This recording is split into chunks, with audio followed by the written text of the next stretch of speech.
Supreme voice news ചാനലിലേക്ക് സ്വാഗതം. പ്രധാന വാർത്തകൾ.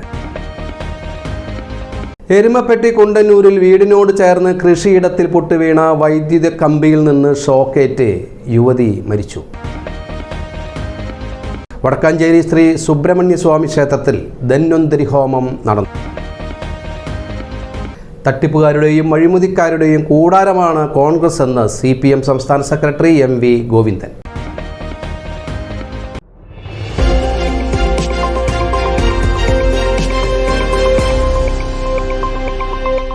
വാർത്തകൾ വിശദമായി.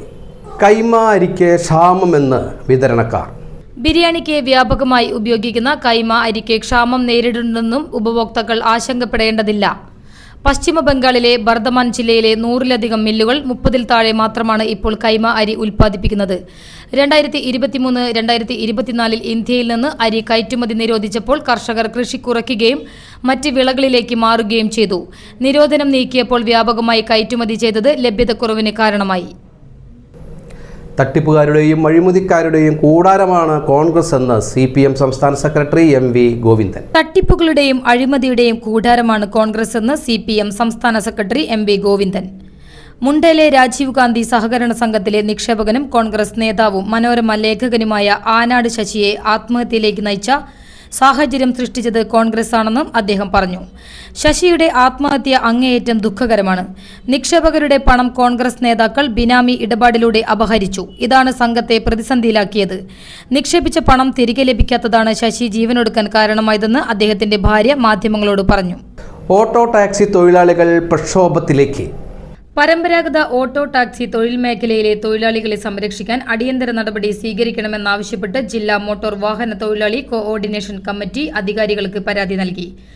കലക്ടർ, RTO, ജില്ലാ police commissioner, Thrissur railway commercial station manager എന്നിവർക്കാണ് പരാതി നൽകിയത്. ഓൺലൈൻ ഓട്ടോ ടാക്സികളുടെ സർവീസുകൾ മൂലം കടുത്ത പ്രതിസന്ധിയിലാണ് ജില്ലയിലെ ഓട്ടോ ടാക്സി തൊഴിലാളികളെന്ന് പരാതിയിൽ പറയുന്നു. വിവിധ ജില്ലകളിൽ നിന്ന് തൃശൂർ ടൗണിലും പ്രധാന തീർത്ഥാടന കേന്ദ്രങ്ങളിലും കേന്ദ്രീകരിച്ച് ഓൺലൈൻ ഓട്ടോ ടാക്സി ബുക്കിംഗ് എടുത്ത് സർവീസ് നടത്തുന്നു. എന്നാൽ ഓൺലൈൻ കമ്പനികൾക്ക് ഇവിടെ സർവീസ് നടത്താൻ അനുമതി നൽകിയിട്ടില്ലെന്നാണ് വിവരാവകാശ നിയമപ്രകാരം മോട്ടോർ ട്രാൻസ്പോർട്ട് കമ്മീഷനിൽ നിന്ന് ലഭിച്ച മറുപടിയിൽ പറയുന്നത്. 6 ജില്ലകളിൽ യെല്ലോ അലർട്ട്. മധ്യ കേരളത്തിലും വടക്കൻ കേരളത്തിലും ഒറ്റപ്പെട്ട മഴയ്ക്ക് സാധ്യത എന്ന് കേന്ദ്ര കാലാവസ്ഥാ വകുപ്പ്. മധ്യ കേരളത്തിലും വടക്കൻ കേരളത്തിലും ഇന്ന് ഒറ്റപ്പെട്ട ശക്തമായ മഴയ്ക്ക് സാധ്യതയെന്ന് കേന്ദ്ര കാലാവസ്ഥാ വകുപ്പിന്റെ മുന്നറിയിപ്പ്. ഇടുക്കി, തൃശൂർ, മലപ്പുറം, വയനാട്, കണ്ണൂർ, കാസർഗോഡ് ജില്ലകളിൽ യെല്ലോ അലർട്ട് പ്രഖ്യാപിച്ചു. മഴയ്ക്കൊപ്പം ശക്തമായ കാറ്റിനും സാധ്യതയുണ്ട്. കേരള, കർണാടക, ലക്ഷദ്വീപ് തീരങ്ങളിൽ മീൻപിടുത്തത്തിന് തടസ്സമില്ല. തിരുവനന്തപുരം, കൊല്ലം തീരങ്ങളിൽ ഉയർന്ന തിരമാലയ്ക്കും കടലേറ്റത്തിനും സാധ്യതയുണ്ടെന്ന് ദേശീയ സമുദ്രസ്ഥിതി പഠന ഗവേഷണ കേന്ദ്രം അറിയിച്ചു. ഇനിയൊരു ഇടവേള. ജോൺസൺ ഒപ്റ്റിക്കൽസിൽ തിങ്കൾ, ബുധൻ, വെള്ളി ദിവസങ്ങളിൽ രാവിലെ 10 മുതൽ ഉച്ചയ്ക്ക് 1 മണി വരെ കണ്ണ് ഡോക്ടറുടെ സേവനം ലഭ്യമാണ്. എല്ലാ ബ്രാൻഡഡ് കണ്ണടകളും ഡോക്ടർമാർ നിർദ്ദേശിക്കുന്ന എല്ലാവിധ കണ്ണടകളും കൂടാതെ ഡ്രൈവിംഗ് ലൈസൻസിന് വേണ്ട സർട്ടിഫിക്കറ്റുകളും ഇവിടെ ലഭ്യമാണ്. ജോൺസൺസ് കണ്ണട വ്യാപാരം opposite Divine hospital, Vadakkanchery. Phone 0488423007 9496347407.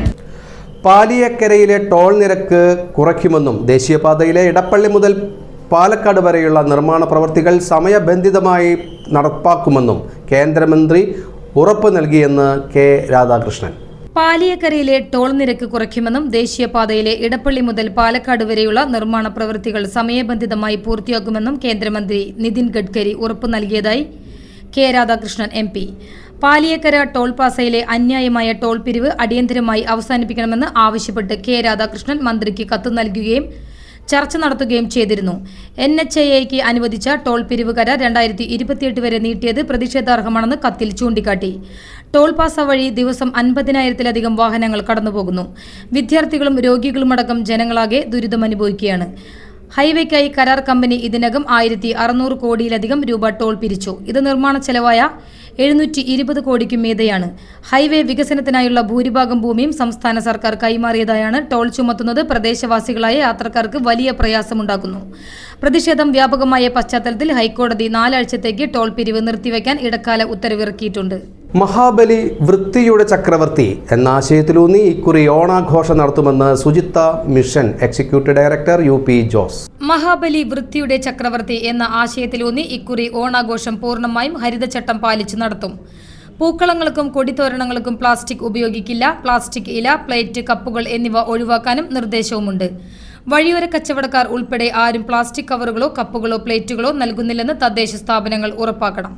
16-ന് തദ്ദേശ സ്ഥാപനങ്ങൾ പൊതു ഇടങ്ങൾ വൃത്തിയാക്കാൻ ജനകീയ യജ്ഞം സംഘടിപ്പിക്കും. ഹരിതചട്ടം പാലിച്ച് ഓണാഘോഷം സംഘടിപ്പിക്കുന്ന സർക്കാർ സ്ഥാപനങ്ങൾ, റെസിഡൻസ് അസോസിയേഷനുകൾ, വ്യാപാര സ്ഥാപനങ്ങൾ, ഫ്ളാറ്റ് സമുച്ചയങ്ങൾ, ക്ലബ്ബുകൾ എന്നിവയ്ക്ക് തദ്ദേശ സ്ഥാപനങ്ങളുടെ അടിസ്ഥാനത്തിൽ പുരസ്കാരം നൽകും. ജില്ലാ അടിസ്ഥാനത്തിൽ മികച്ച പഞ്ചായത്തിനും നഗരസഭയ്ക്കും പ്രത്യേക പുരസ്കാരവും ഉണ്ടാകും. മാലിന്യം പരമാവധി കുറയ്ക്കണമെന്നും നിരോധിത പ്ലാസ്റ്റിക്കിനു പകരം പ്രകൃതി സൗഹൃദ വസ്തുക്കൾ ഉപയോഗിക്കണമെന്നും ശുചിത്വ mission executive director UV Jose അഭ്യർത്ഥിച്ചു.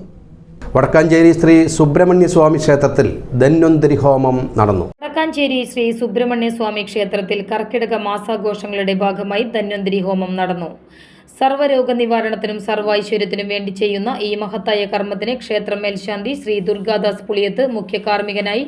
ക്ഷേത്രം trust president C Vidyasagar, Subrahmanya Seva Samiti അംഗമായ VR ശ്രീകാന്ത്, കവിത ജയരാജൻ, വിജയലക്ഷ്മി എന്നിവർ നേതൃത്വം നൽകി. കർഷക പെൻഷൻ മസ്റ്ററിംഗ് ഓഗസ്റ്റ് 24 വരെ. ജൂൺ 25 മുതൽ ഓഗസ്റ്റ് 24 വരെയാണ് ഈ വർഷത്തെ കർഷക പെൻഷൻ മസ്റ്ററിംഗ് നടക്കുന്നത്. അക്ഷയ കേന്ദ്രങ്ങൾ വഴിയോ ഗുണഭോക്താക്കളുടെ വീട്ടിൽ നേരിട്ടെത്തിയോ മസ്റ്ററിംഗ് നടത്താം. അടുത്തുള്ള അക്ഷയ കേന്ദ്രങ്ങളുമായി ബന്ധപ്പെടുക. കർഷക പെൻഷൻ ലഭിച്ചുകൊണ്ടിരിക്കുന്ന എല്ലാവരും മസ്റ്ററിംഗ് ചെയ്യേണ്ടതാണ്. മസ്റ്ററിംഗ് ചെയ്ത ശേഷം റിപ്പോർട്ട് എരുമപ്പെട്ടി കൃഷിഭവനിൽ നൽകേണ്ടതാണ്. തൃശൂർ ജില്ലയിൽ അതിദാരിദ്ര്യത്തിൽ നിന്ന് മോചനം നേടാനുള്ളത് 230 കുടുംബങ്ങൾ മാത്രം. ജില്ലയിൽ അതിദാരിദ്ര്യത്തിൽ നിന്നും മോചനം നേടാനുള്ളത് 230 കുടുംബം മാത്രം. ഭക്ഷണം, പാർപ്പിടം, ആരോഗ്യം, വരുമാനം എന്നീ ഘടകങ്ങളെ ആസ്പദമാക്കി നടത്തിയ സർവേയിലൂടെ 5013 കുടുംബങ്ങൾ അതിദരിദ്രരാണെന്ന് കണ്ടെത്തിയിരുന്നു. മൈക്രോ പ്ലാൻ തയ്യാറാക്കിയതോടെ 46,049 കുടുംബങ്ങളായി. സൂക്ഷ്മ പരിശോധനയിലൂടെ 4427 കുടുംബങ്ങളായി കുറഞ്ഞു. ഇതിൽ 4197 കുടുംബങ്ങളും അതിദാരിദ്ര്യമുക്തരായി. എല്ലാ കുടുംബങ്ങളിലും ഭക്ഷണവും വരുമാനവും ഉറപ്പാക്കി. എരുമപ്പെട്ടി കുണ്ടന്നൂരിൽ വീടിനോട് ചേർന്ന് കൃഷിയിടത്തിൽ പൊട്ടിവീണ വൈദ്യുത കമ്പിയിൽ നിന്ന് ഷോക്കേറ്റ് യുവതി മരിച്ചു. കൃഷിയിടത്തിൽ പൊട്ടിവീണ വൈദ്യുതി ലൈനിൽ നിന്നും ഷോക്കേറ്റ് യുവതിക്ക് ദാരുണാന്ത്യം. ഒപ്പമുണ്ടായിരുന്ന ഭർത്താവിനും ഷോക്കേറ്റു. കുണ്ടന്നൂർ തെക്കേക്കര മാളിയേക്കൽ ബെന്നിയുടെ ഭാര്യ 48 വയസ്സുള്ള ജൂലിയാണ് ഷോക്കേറ്റ് മരിച്ചത്. വീടിനോട് ചേർന്നുള്ള കൃഷിയിടത്തിൽ തേങ്ങ പെറുക്കുവാൻ പോയപ്പോഴാണ് അപകടം സംഭവിച്ചത്. പ്രധാന വാർത്തകൾ വീണ്ടും.